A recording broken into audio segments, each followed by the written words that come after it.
In open play, PSG were building the game in back 2 and PSG's fullback were providing width by staying high and wide. US front 2 were operating narrow in open play. Due to the narrow operating of Juventus front 2, Juventus front 2 could cover PSG's pivot. But due to the narrow operating of the front 2, the left and right half space was getting open for PSG, and with the Juventus front 2 operating narrowly, PSG's wide midfielder were able to receive the ball easily in the middle third half space.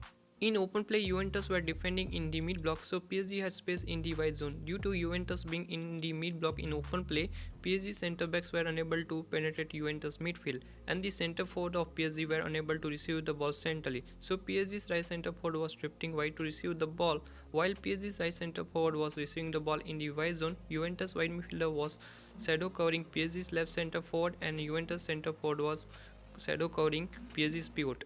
So Juventus were removing the passing option in midfield for PSG's right centre forward, and Messi was forced to play backward pass.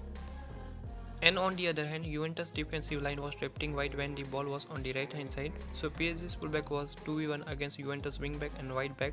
PSG's left back was pushing high when the ball was on the left hand side, and PSG's right centre forward was drifting wide, and Juventus were defending 1v1 in final third to PSG's centre forward and fullback.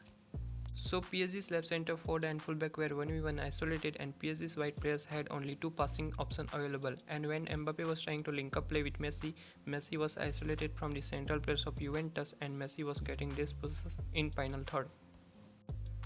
In open play, Juventus were building the game in back 3 and Juventus centre backs were split. PSG were pressing with front 2 in open play, and Juventus had the number advantage of 3 vs 2 players. PSG centre forward were unable to cover Juventus centre backs due to the narrow position of PSG centre forward, and Juventus centre backs were playing sideward passes with ease. Juventus were using double pivots in open play, and they were Locatelli and Rabiot. PSG's centre forward were pressing this defensive line of Juventus, so PSG's attacking midfielder was 2v1 down in front of Juventus pivots. PSG's attacking midfielder could only cover a single Juventus pivot, so Juventus had a second pivot free to receive the ball when PSG's attacking midfielder was covering Locatelli.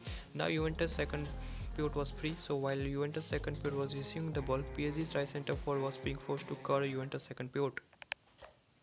So when Juventus right centre forward was out of position, the right half space was opening up, and Juventus left wide back was free to receive the ball in the right half space. Now PSG's right centre forward was out of position, so there was no PSG player to cover Juventus left wide back. So when Juventus left wide back was receiving the ball, PSG's wide midfielder was being forced to press Juventus left wide back. When PSG's wide midfielder was pushing high, a 2 vs 1 situation was forming in front of PSG's left back, but Verratti was marking Juventus midfielder by drifting wide from the center, and Verratti and Hakimi were making a 2 vs 2 situation in the wide zone in front of Juventus wide players.